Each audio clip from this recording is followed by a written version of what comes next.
ქრისტეს მიერ საყვარელნო, მამანო, დედანო, ძმანო და დანო, თემა დღევანდელი ჩვენი საუბრისა გახლავთ ნათელისა და ბნელის ქრისტიანული გაგება.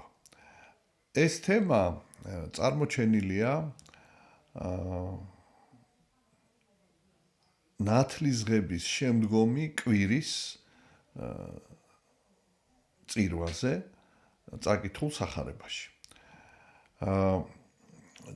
წელს ეს კვირა ემთხვევა სულთმოფენობიდან 31 შვიდეულის კვირა დღეს.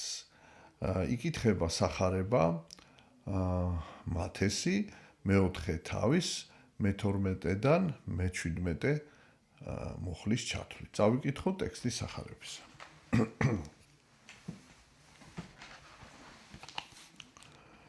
ხოლო ესმარა იესოს ვითარმეთ იოანე მიეცა, განეშორა და წარვიდა გალილეად და დაუტევა ნაზარეთი და მოვიდა დაემკვიდრა კაპერნაუმს, საზღვართა ზაბულონისთან. რაითა აღესრულოს თქმული იგი ესაია წინასწარმეტყველისა, რომელი იტყვის: ქვეყანა ზაბულონისი და ქვეყანა ნეფთალემისი, გზა ზღვისა წიაღ იორდანისა, გალილეა წარმართთა. ერი, რომელიც ხდა ბნელსა, იხილა ნათელი დიდი და რომელნის ხდეს სოფელთა და აჩრდილთა სიკვდილისათა, ნათელი აღმოუწყინდა მათ.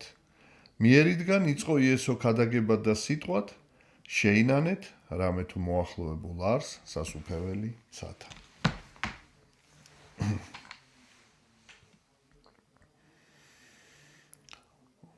ნათლისღების შემდგომი კვირა წარმოაჩენს არის გაგრძელება იესო ქრისტეს შესახებ, ასე ვთქვათ, თუ როგორ ეს გრძელდება ნათლისღების შემდეგ მისი საზოგადო მოღვაწეობა, ანუ ნათლისღება ეს არის დაწყება საზოგადო მოღვაწეობისა, ხოლო პრაქტიკულად თუ როგორ ხდება ეს დაწყება, ჩანს ამ სახარებაში. მანამდე, სანამ საზოგადო მსახურება დაიწყება, მანამდე მაცხოვარი სულით აყვანილია ნათლისღების შემდეგ უდაბნოში და იგი 40 დღე მარხულობს, სადაც გამოიცდება რასაკვირველია ეშმაკისაგან, სადაც იგი ამარცხებს ყველა ცდუნებას და როდესაც იგი 40 დღის შემდეგ უბრუნდება კვლავ იუდეას, გაიგებს, რომ იოანე ნათლისმცემელი საპრობილეში დაატუსაღეს და ტოვებს იუდეას და მიდის გალილეაში. იოანე ოქროპირი ბრძანებს, რომ განრიდება განსაცდელისაგან არ არის უღირსის აქციელი. უღირსის აქციელია თუ განსაცდელში ყოფნის ჟამს ადამიანი კარგავს სიმამაცეს და განრიდება პირიქით არის გონივრული. თუ შესაძლებელია რომ განსაცდელს განერიდოს ადამიანი, იგი უნდა განერიდოს. შემდეგ სწერია, რომ ნაზარეთიდან გალილეაში არის ეს ქალაქი ნაზარეთი, სადაც მაცხოვარმა გაატარა 30 წლამდე თავისი ცხოვრება, ბავშვობა, ახალგაზრდობა და აი ამ ნაზარეთიდან ის გადმოდის კაპერნაუმში. ერთ-ერთი მიზეზი ამისა ისიც გახლავთ, რომ მაცხოვარი ბრძანებს, რომ წინასწარმეტყველი არ არის შეწყნარებული საკუთარ მამულში, რომ როცა მათ იცოდნენ ნაზარეთში მცხოვრებმა მოსახლეობამ, რომ ეს არის მათ გვერდით იზრდებოდა, იცნობდნენ იოსებს, მის ოჯახს და მის ოჯახში იყო აღზრდილი, მათ უჭირდათ მიეღოთ იგი როგორც წინასწარმეტყველი. გარდა ამისა, კაპერნაუმი იყო ერთ-ერთი ცენტრი გალილეასი, მთავარი ცენტრი თუ შეიძლება ითქვას და ბუნებრივია აქედან კიდევ უფრო, ასე ვთქვათ, თვით ამ ქალაქში ძალიან ბევრ ადამიანთან ჰქონდა ურთიერთობა და აქედან უფრო ბუნებრივი იყო მისთვის მოგზაურობა. და შემდეგ წერია, რომ აღესრულა წინასწარმეტყველება ისაიასი, რომელიც ამბობდა, რომ კიდევ ერთხელ წავიკითხავ ამ ადგილს, ქვეყანა ზაბულონისი და ქვეყანა ნეფთალემისი, გზა ზღვისა წიაღ იორდანესა, გალილეა წარმართა. ერი რომელიც ხდა ბნელსა იხილა ნათელი დიდი და რომელიც ხდეს სოფელთა და აჩრდილთა სიკვდილისათა ნათელი აღმოუწმინდა მათ. ესე იგი, ზაბულონისა და ნეფთალემის მხარე, ეს არის ისრაელის ჩრდილოეთი მხარეები და ამ მხარეს ეს მხარე შედის გალილეაში, მთლიანად ეს გალილეას ნაწილებია ზაბულონი და ნეფთალემი და გალილეას ზოგადად ეწოდებოდა გალილეა წარმართა. რატომ ეწოდებოდა? იმიტომ რომ ეს იყო ჩრდილოეთი ისრაელის მხარე, საიდანაც ძალიან ხშირი იყო ასირიელთა, ეს იყო ძლიერი დიდი ქვეყანა, შემოსევები, რომელმაც არაერთხელ აოხრა, ესე ვთქვათ, ეს განსაკუთრებით ზაბულონისა და ნეფთალემის ეს მხარეები და გარდა მატერიალური ზიანისა, უფრო დიდი ზიანი ის იყო, რომ წარმართული მოსახლეობა ჩასახლდა და მკვიდრდებოდნენ აი ამ ტერიტორიაზე და საკმაოდ, ასე ვთქვათ, დიდ ნაწილს წარმოადგენდნენ იუდეველთა შორის მცხოვრები წარმართები და მათი ასეთი კერპთაყვანისმცემლობის წესი, ცხოვრების წესი გარკვეულად უარყოფით გავლენას ახდენდა იუდეველებზე და მათი სარწმუნოებაც იყო დაკნინებული. გარდა მატერიალური ესეთი სიდუხჭირისა, სულიერი სიღარიბეც იყო ამ მხარეში და ამიტომ ეწოდებოდა გალილეა წარმართა. და არის წინასწარმეტყველება, რომ აი ეს ქვეყანა ზაბულონისა და ნეფთალემისი, რომელსაც გალილეა წარმართა ეწოდებოდა, ეს იყო ერი, რომელიც ხდა ბნელსაშინა და იხილა ნათელი დიდი და რომელიც ხდეს სოფელთა და აჩრდილთა სიკვდილისათა ნათელი აღმოუწმინდათ მათ. გასაგებია, რომ ლაპარაკია იესო ქრისტეს მისვლა, ეს მაცხოვარი ბრძანებს, რომ მე ვარ ნათელი სოფლისა. ეს იყო სწორედ აი ამ სიბნელეში მყოფი ერის, ამ შემთხვევაში სიბნელეში იგულისხმება უმეცრება და არაწმინდა ცხოვრების წესი. ესე იგი, არასათანადო ცოდნა ჭეშმარიტებისა და არასათანადო დონე ზნეობრივი ცხოვრებისა. და აი ამას ეწოდება სიბნელე. თუმცა აი შემდეგი წინადადება კიდევ უფრო მეტად განმარტავს თუ რა არის ეს სიბნელე, რომ ეს არის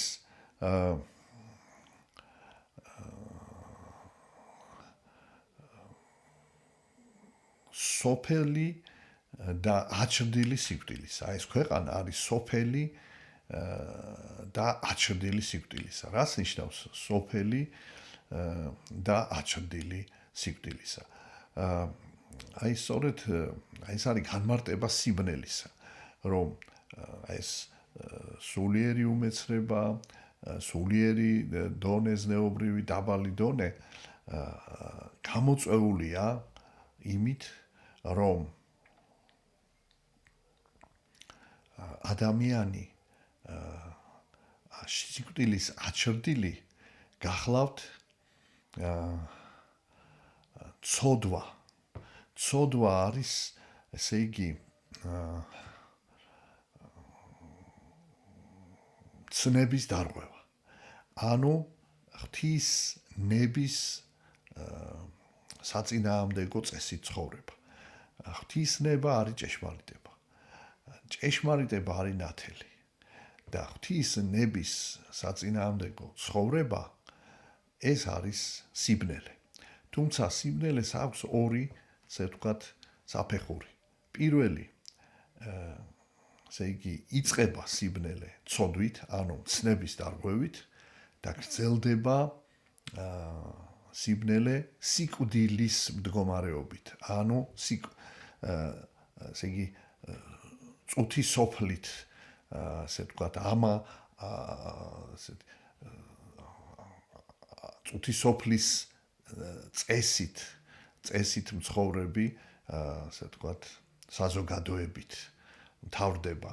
ეს არის, ესე იგი, ხელმწიფება სიკვდილის. ანუ სიკვდილი თავისთავად, როგორც თქვით, ცნების დარღვევა, ეს არის ცოდვა.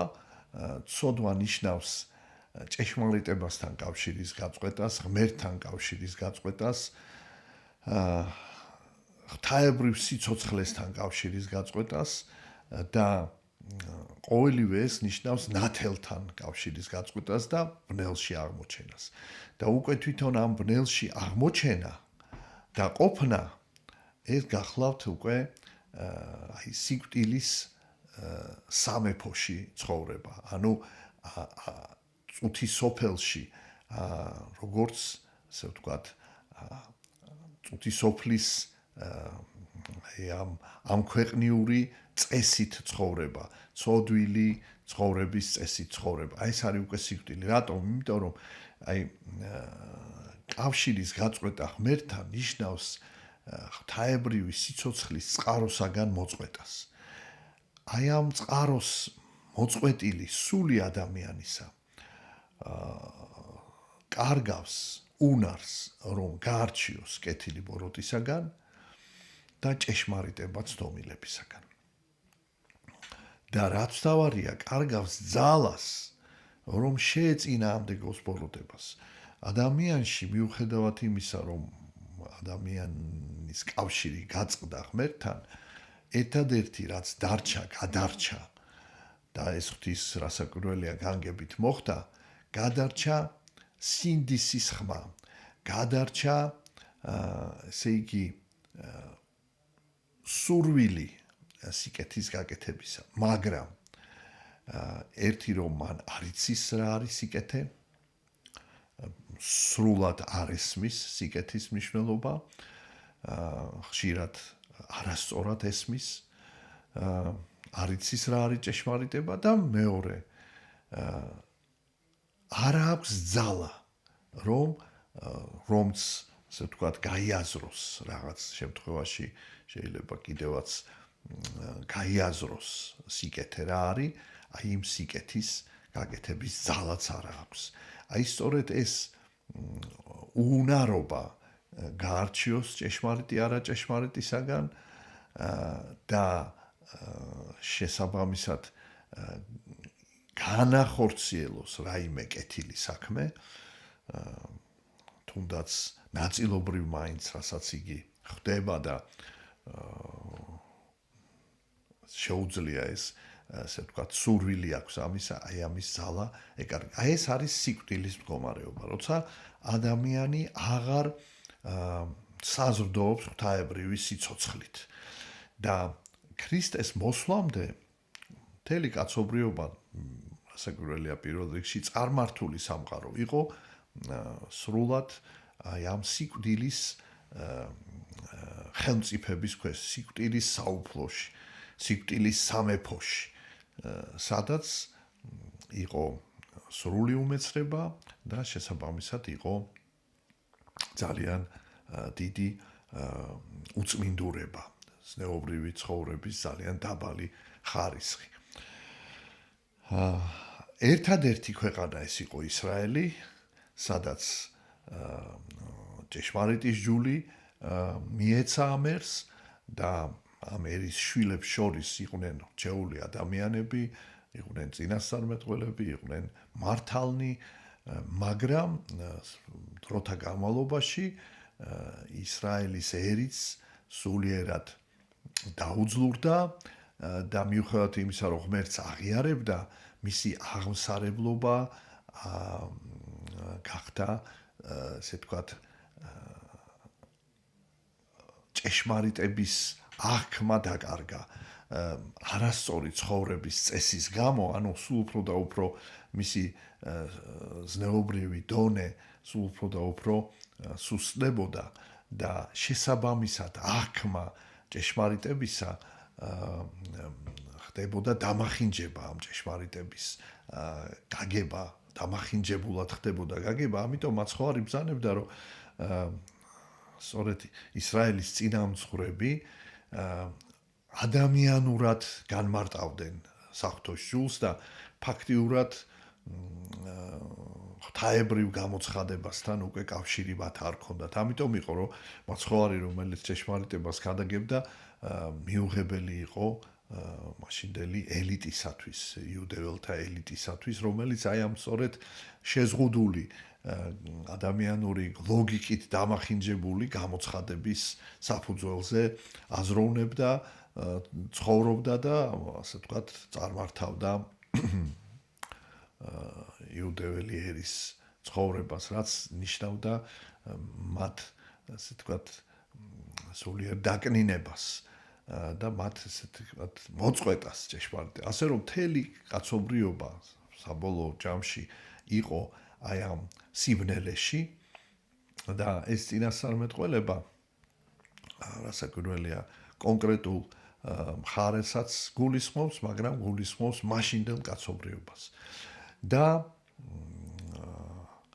აი ეს ნათელი რა არის? ნათელი ეს არის სწორედ ჭეშმარიტება, ეს არის ასე იგი მადლი ღვთისა, რომელიც ადამიანის გონებასაც განანათლებს, რომ შეიმეცნოს ჭეშმარიტება, გულსაც განანათლებს, რომ გაარჩიოს, ასე იგი ზნეობრივი და უზნეო, კეთილი და ბოროტი და რაც თავარი აძლევს ძალას, რომ არჩევანი გააკეთოს კეთილის მხარეს და დასრგუნოს თავის თავში ცდუნება ბოროტისაკენ მიდრეკისა. აი ეს არის ნათელი ქრისტიანული გაგებით, ეს არის სწორედ ღვთაებრივი გამოცხადების საფუძველზე მოცემული ჭეშმარიტება და ღვთის მიერ მოცემული ძალა, ენერგია, მადლი, რომ ეს ჭეშმარიტება აღსრულდეს. აი ეს არის ნათელი, ამ ნათელს იყო მოწყვეტილი მთელი კაცობრიობა. და როგორ მთავრდება ეს სახარებისეული ადგილი?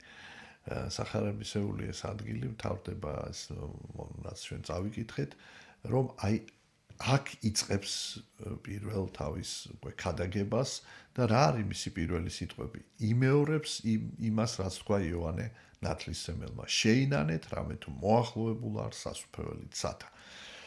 როგორც ჩვენ უკვე ადრეც ვახსენეთ, იოანე ნათლისმცემლის ქადაგებასთან დაკავშირებით, ეხლაც იგივეს გავემეორებთ, რომ სინანული ნიშნავს აღიარებას იმისა, რომ ღვთაებრივი გამოცხადების გარეშე,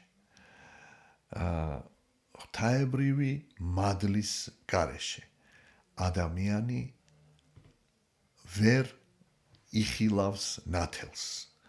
ადამიანი მოწყვეტილია ნათელს და შესაბამისად რა დიდიც არ უნდა იყოს მისი შემოქმედება, დაუშვათ ეს იქნება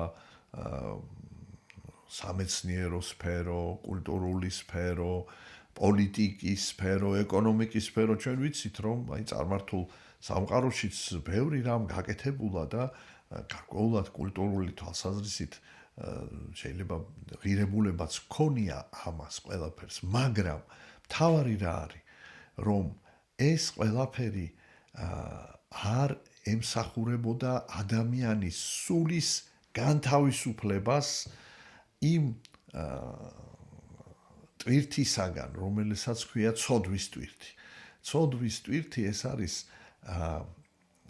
ღვთაებრივ სიცოცხლისაგან მოწყვეტილი არსებობა, სადაც არ არის სრული სიხარული, არ არის სრული სიყვარული, არ არის შვიდობის განცდა, არ არის შინაგანი მშვიდობის, სიმშვიდის განცდა არ არის და შესაბამისად ადამიანები მოღვაწეობენ, ქმნიან სიკეთესაც აკეთებენ. შეიძლება ბევრი სიკეთეც გააკეთონ, მაგრამ ის არ აძლევს ადამიანს იმ ნეტარების განცდას, იმ სიმაღლის, ასე ვთქვათ, იმ წვერვალზე ასვლის შესაძლებლობას, იმ სიმაღლეზე ასვლის შესაძლებლობას, რისთვისაც ღმერთმა შექმნა ადამიანი. გაცილებით უფრო დიდისთვის ღმერთმა შექმნა ადამიანი, რომ ადამიანი იყოს ვითარცა შვილი ღვთისა, რომ ადამიანი მადლით ღმერთი გახდეს, ანუ განღმერთდეს და თუ ადამიანი არ განღმერთდა,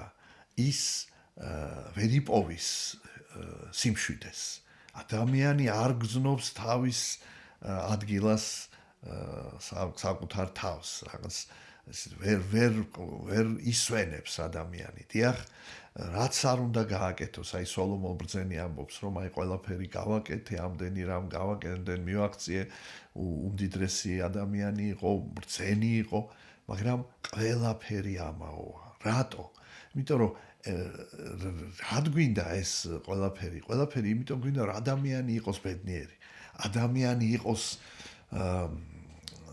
სიცოცხლით, ღვთაებრივი სიცოცხლით ახსავსე და მიემსგავსოს ღმერთთან მარადიულ ნეტარ ცხოვრებაში დამკვიდრდეს და აი თუ აქ არ დაიწყო მარადიულობასთან კავშირი, გარდაცვალების შემდეგ ეს კავშირი არ გაგრძელდება და აი სწორედ ეს მარადიულობის განცდა არ აქვს ადამიანს, სანამ იგი არ ეზიარება აი ამ ღვთაებრივ გამოცხადებას და ეს ღვთაებრივი გამოცხადება ნაწილობრივ, როგორც თქვით, ეს ისრაელს ჰქონდა, მაგრამ ისიც არ იყო სრული და მით უმეტეს ის რაც ჰქონდათ, ისიც ვეღარ, ასე ვთქვათ, შეინარჩუნა იუდეველმა ერმა, ანუ ფაქტიურად მაცხოვრის მოსვლა ეს არის კაცობრიობის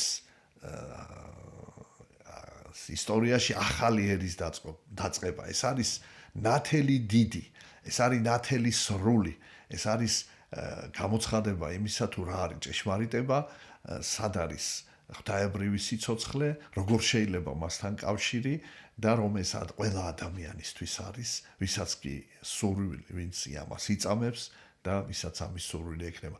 საქმე ის არის, რომ აი კაცობრიობის ისტორიაში უამრავი სწავლება არსებობდა, რელიგიური, ფილოსოფიური, მაგრამ არც ერთი სწავლება არ ანიჭებდა იმას, რაცაც პირდება იესო ქრისტე და რაც რეალურად მისი თანაპირები აღსრულდა მის მოწაფეებში, მის ეკლესიის წევრებში. ჩვენ ვიცით, რომ აი 10,000-ობით და შეიძლება 100,000-ობით წმინდანი განხორციელდა ეს ღვთისშვილობა, რომ ისინი უკვე დედამიწაზე იყვნენ ვითარცა სასუფეველში. ეს ფაქტია, მათ ბუნების მოვლენები, ასე ვთქვათ, ემორჩილებოდნენ, ცხოველები ემსახურებოდნენ, კაცებლები ემსახურებოდნენ, ანუ ცადა ქვეყანა ბრძანებლები გახდნენ, როგორც ადამი იყო სამოთხეში.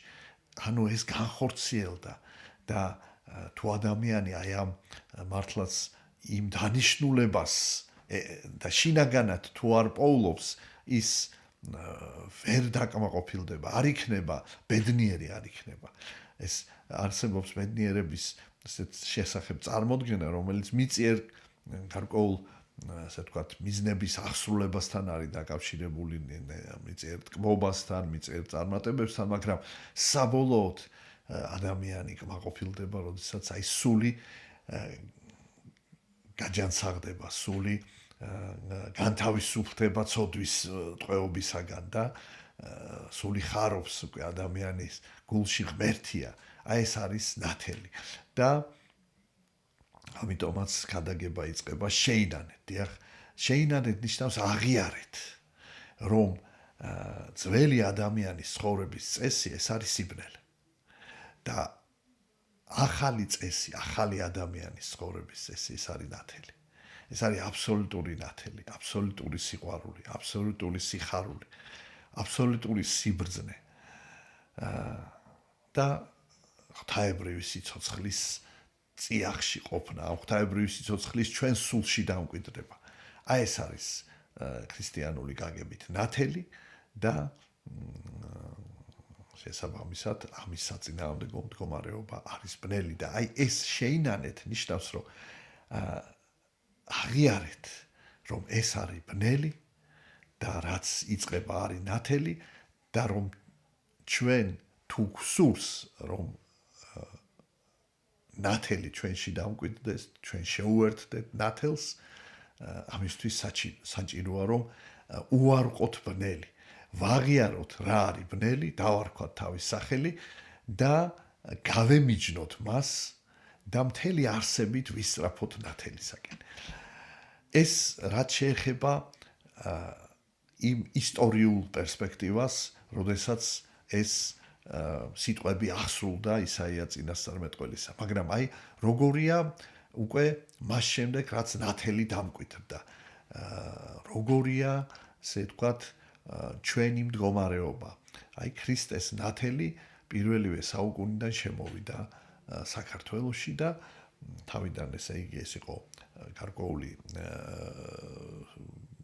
თემები იყო ქრისტიანული, მაგრამ როდესაც ქრისტიანობა სახელმწიფო რელიგიად გამოცხადდა მე-4 საუკუნის დასაწყისში წმინდა ნინოს გადაგების შემდეგ, რასაკვირველია, ეს ნათელი მოეფინა მთელს ერს და შეიძლება ასე ითქვას, რომ პირველივე საუკუნიდან შემოსული ნათელი სულ უფრო და უფრო, ასე ვთქვათ, სივრცე მისი უფრო მეტ სივრცეს იკავებდა ეს ნათელი და ბოლოს ესე იგი სრულად საქართველოს მოიცვა და აი მე-4 საუკუნიდან უკვე ხდება ამ ნათელის, ასე ვთქვათ, საფუძველზე ერის განვითარება და ჩვენ ხედავთ, რომ მრავალი ესეთი საფეხური სრულყოფის საფეხურზე მრავალი განვლო ჩვენმა ერმა და დიდი, ასე ვთქვათ, როგორც სასულიერო პირები გვყავდნენ, ასევე დიდი საერო პირები გვყავდნენ, მაღალი იერარქია, უბრალო ადამიანები და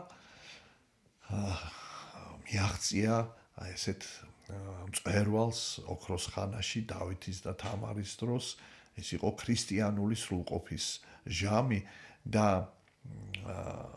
მაგრამ ერთი რამ არ უნდა დაგვავიწყდეს რომ ამ ნათელთან ნაზიარები პიროვნება და ერი მუდმივ ესე ვთქვათ მუდმივი გამოცდის წინაშე არის. რატომ? იმიტომ რომ ბოროტი ძალა, ბოროტი სული ცდილობს, რომ აი ამ ნათელთან ნაზიარებ პიროვნებას ერს გარკვეულად, ასე ვთქვათ,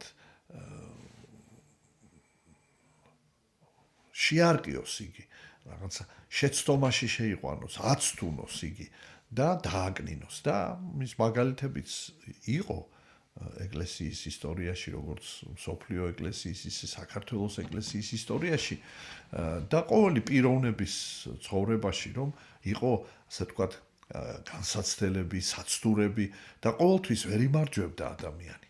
ამიტომ სინანული არის არა მარტო აუცილებელი პირობა, რომ დაიწყო ახალი ცხოვრება, არამედ იმისთვის, რომ შეინარჩუნო ეს კავშირი ღვთაებრივ სიცოცხლესთან, ღვთაებრივ ნათელთან და აი ყოველი ცნების, თუნდაც მცირედი, ასე ვთქვათ, გადახრის შემთხვევაში მცნებიდან ჩვენში, ასე ვთქვათ, ძალა, სულიერი ძალა მცირდება და აი ჩვენი ვალია, რომ სწორედ აღიარებით როგორი მცირეც არ უნდა იყოს ეს დარღვევა მისი აღიარებით აი ეს შემცირება ჩვენში ღვთაებრივი ნათელისა კვლავ განვაახლოთ. ესე ვთქვათ, დავძლიოთ ეს შემცირება და განვაახლოთ ეს ნათელი და ეს მადლი ღვთისა. ამიტომ ქრისტიანული ცხოვრება ეს არის ესეთი ბრძოლა ადამიანის გულში სწორედ სათნოებასა და ცოდვას შორის. და აი ამ ბრძოლაში საკუთარ თავთან ქრისტიანი იმარჯვებს და ერიც იმარჯვებს. და აი ჩვენს ისტორიაში როგორც ყველა ქრისტიანული ეკლესიების ისტორიაში იყო ჟამი სულიერი ამაღლებისა, სულიერი დაცემებისა და აი ყოველი დაცემის შემდეგ იქნება ეს ინდივიდუალური თუ ერის დაცემა, იწყება ჟამი, ასე ვთქვათ, მონანიებისა და ყოველი მონანიების, გულწრფელი მონანიების შემდეგ ადამიანს ღმერთი კვლავ აღადგენს. კვლავ აღადგენს იმ შვილობის პატივში, აი როგორც უძღებიშვილის იგავშია, უკიდურესად მიწასთან გასწორდა ზნეობრივად გაიხსნა სულიერად უძღებიშვილი, მაგრამ როცა მან შეინანა და მთელი არსებით გადაწყვიტა ისევ მამის სახლში დაბრუნება, ანუ ამ შემთხვევაში მამის სახლი არის ღვთის სახლი, ანუ ეს მამა არის სიმბოლო ღმერთისა, მამის სახლში, ასე ვთქვათ, მამის წიაღში დაბრუნება, ღმერთთან დაბრუნება, სასუფეველში დაბრუნება, ღმერთმა იგი აღადგინა შვილობის პატივში. აი ეს არის სინანული, რომელიც არა მარტო მაშინ გვჭირდება, როდესაც ჩვენ ვიწყებთ ქრისტიანულ ცხოვრებას და არჩევანს ვაკეთებთ ნათელსა და ბნელს შორის, არამედ მთელი ცხოვრების მანძილზე ჩვენ გვჭირდება სინანული, ანუ მუდმივი აღიარება ამა თუ იმ სახით მცნების დარღვევისა, გადაცდომისა მცნებისაგან და ამის მიმართ ყურადღება უნდა იყოს ძალიან დიდი სიფხიზლე გვმართებს, სიფრთხილე გვმართებს და როგორც კი შევამჩნევთ რაღაც გადახრას, ის უნდა აღმოვხრათ და აი ეს ბრძოლა, ეს არის სიცოცხლის ბოლომდე, ასე რომ ადვილი არ არის, ყოველთვის ჯერ გავარჩიოთ სად არის, საიდან მოდის საცდური, ზოგჯერ ისე იგი სიკეთის სახელითაც მოდის რაღაც, ასე ვთქვათ, აზრი, მაგრამ შეიძლება აღმოჩნდეს, რომ ეს არ არის ღვთისათვის სათნო და ასე რომ რჩეულებიც კი შემცდარან და შესაბამისად ეს ბრძოლა ყველას გამოუვლია და მთავარია რომ ამ ბრძოლაში ფარხმალი არ დავყაროთ და მუდამ სწორედ მონანიებით, ამ შეცდომის ან ცოდვის აღიარებით ჩვენ ასე ვთქვათ კვლავ გავემიჯნოთ პირველ რიგში ბნელს ცოდვას გავემიჯნოთ, სიკვდილს გავემიჯნოთ და სიცოცხლისაკენ სწრაფვის შინაგანი, ასე ვთქვათ, მზაობა გამოვხატოთ და ღმერთისადმი თხოვნა, რომ ღმერთმა შეგვინდოს, გვაპატიოს და აღგვადგინოს. და ეს გადაწყვეტილება ერთია აღიარება ცოდვისა, მეორე გადაწყვეტილება, რომ ცოდვა არ განმეორდეს, რომ ცოდვა დაძლეული იყოს. თუმცა არის შემთხვევები, როდესაც ზოგიერთ შემთხვევაში ესე ადვილად არ ხდება ყველა ცოდვის დაძლევა, მით უმეტეს როცა ადამიანები იწყებენ ქრისტიანულ ცხოვრებას, თუ ეს ასაკში ხდება, არის ცოდვები, როდესაც ადამიანი ცოდვა ძალიან ძლევს ადამიანს და შესაბამისად თუ ასეთი რამ ხდება, გული არ უნდა გაიტეხოს ქრისტიანმა. ეს ნიშნავს, რომ მას გარკვეული დრო სჭირდება ამისთვის და ყოველი, ასე ვთქვათ, მონანიების შემდეგ თუ ეს განმეორდა, სულით არ უნდა დაეცეს, კვლავ უნდა წამოდგეს, კვლავ უნდა შეინანოს, ითხოვოს ღვთისგან შენდობას, თქვას აღსარება და კვლავ, ესე იგი, გააგრძელოს ბრძოლა აი ამ საკუთარ უძლურებასთან. და წმინდა მამები ებრძანებენ, რომ ერთია, როდესაც ადამიანი იბრძვის და ამარცხებს თავის უძლურებას და ქრისტიანთა შორის ასეთი ადამიანების რიცხვი მცირეა, მათ წმინდანები ეწოდებათ. და მეორეა, როდესაც ადამიანი შეიძლება ბოლომდე ვერ ამარცხებს ამა თუ იმ უძლურებას, მაგრამ არასოდეს არ წყვეტს ბრძოლას ცოდვასთან, არასოდეს არ ურიგდება ცოდვას ფარხმარს არ ყრის, იმედს არ კარგავს და აი ასეთი ადამიანებიც წმინდად ითვლებიან. მიუხედავად იმისა, რომ ისინი ჯერ არ არიან იმ სრულყოფილების ხარისხი, მაგრამ წმინდად ითვლებიან, რადგან ისინი მუდმივად იბრძვიან სულიერი განახლებისათვის და ყოველი ასეთი ადამიანის სინანული და აღსარება ეს არის მისი ახლიდან დაბადება და მისი, ესე ვთქვათ, განახლება სულიერი. ამიტომ ფაქტიურად წმინდა მამები აღსარებას და ზიარებას ხშირად მეორედ ნათლობასაც უწოდებენ. ანუ ნათლობაში ხდება ჩვენი ახლიდან დაბადება და აი აღსარებით ჩვენ კვლავ აღვიდგენთ აი ამ ნათლობაში მიღებულ მადლს. აი ეს არის მთავარი აზრი აი ამ სახარებისა და კიდევ ერთხელ მოწოდება იმისა, რომ ნათლის ღების შემდეგ ჩვენ უნდა გავიაზროთ, რას ნიშნავს ნათლის ღება. რომ ეს ნათლის ღების დღესასწაული არის წინა სახე იმ ნათლის ღებისა, რომელიც მაცხოვრის სახელით აღესრულება. იოანე ნათლისმცემელი ბრძანებს, რომ მე ნათელს გცემ თქვენ წყლითა, ხოლო მან ნათელს გცემ თქვენ სულითა, წმინდითა და ცეცხლითა. დიახ, აი სწორედ ეს ნათლის ღების დღესასწაულზე ჩვენ უნდა გავარჩიოთ რა ნათელისთვის გვამზადებს უფალი, როდესაც მოგვიწოდებს, რომ ვეზიაროთ ნათელს და განვეშოროთ ბნელს. შეგვეწიოს ნათლის ღების ძალა და მადლი და აი ამ დიდი დღესასწაულის მადლით გაგვინათდეს გონება და გავარჩიოთ ჭეშმარიტი ნათელი ბნელისაგან და შეუერთდეთ ნათელს და განვეშოროთ ბნელს. იხარეთ და იდღეგრძელეთ ჩვენთან არც ღმერთი.